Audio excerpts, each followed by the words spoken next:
এলো আমরা অসীম দত্ত, এলো আমরা অসীম দত্ত। অসীম দত্ত আজকে 10-12 বছর ধরে এখানে, 10 বছর না 5-6 বছর ধরে বাসের গাড়ির টেন্ডার নিচ্ছে, বাসের ড্রাইভারের থেকে টাকা নিতেছে।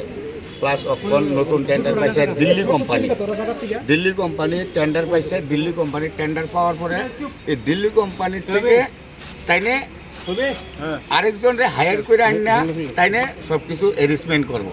করার পরে এইখান থেকে তাইনে বিভিন্ন ধরনের জায়গার থেকে ড্রাইভার নিয়ে আইয়ে, ড্রাইভার নিয়ে কম পয়সা দেওয়া।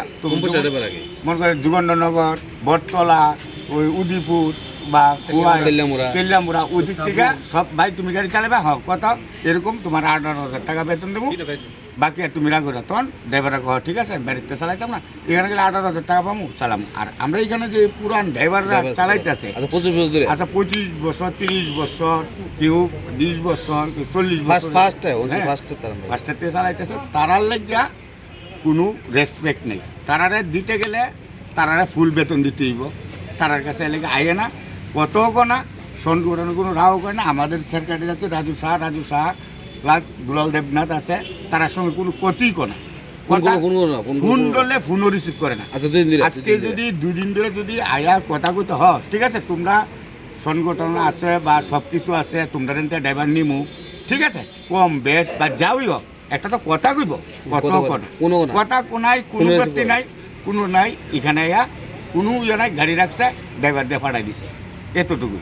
কারণ আমরা যে 12-13 জন লোক ড্রাইভার আছে, তারা যেন এত বছর ধরে চালাইতেছে, তারা বাদ দিয়ে দিছে। তাহলে এটার মধ্যে তো আমরা সবই তো না, আমরাও তো গাড়ি চালাই, আমরাও তো পেরো লাগতে পারতেছে না, আমরা যা মুখুইয়া, আমরা সারা জীবন এইখানেই আছি। এবার নিজ বেতন দেখ বা একটা কথা কক, আয়া তো কথা কইব না, কত করে তাহলে কতই না দাব দিতেছে বড় বড় মানুষের নাম লিয়া, আর পুলিশ আজকে বিএসএফ সব দেখতেছে। আমরা তো কারো খারাপ ব্যবহার করি না, পশ্চিম শহরে আমরা কোনো খারাপ ব্যবহারও করছি না। তেনারা জাস্ট দাদা হিসাবে আমরা, দাদা আপনি আসেন, আসে কথা বলুন, কি হয় না হয় আপনি আসে কথা কয়ে ডিসকাস করেন না, এটাও রাজি নেই। ফোন করলে ফোনও রিসিভ করে না, না তাইনের ম্যানেজার, না তাইনে, না কেউ। এমএলএও ফোন করছে, এমএলএরও কোনো রেসপেক্ট নেই। তাহলে আমরা কি করুম, বাধ্য হইয়া আমরা নামে এরকম কেস করছে, বাধ্য মূল্যে আমরা থানাতে আয়া অ্যারেঞ্জমেন্ট করছি। আমরা থানার কাছে বড়বাবুর কাছে রিকোয়েস্ট করছি, স্যার আপনি 150 লোক আমরা এই করছি, মানে আপনারা যা করেন তা হই।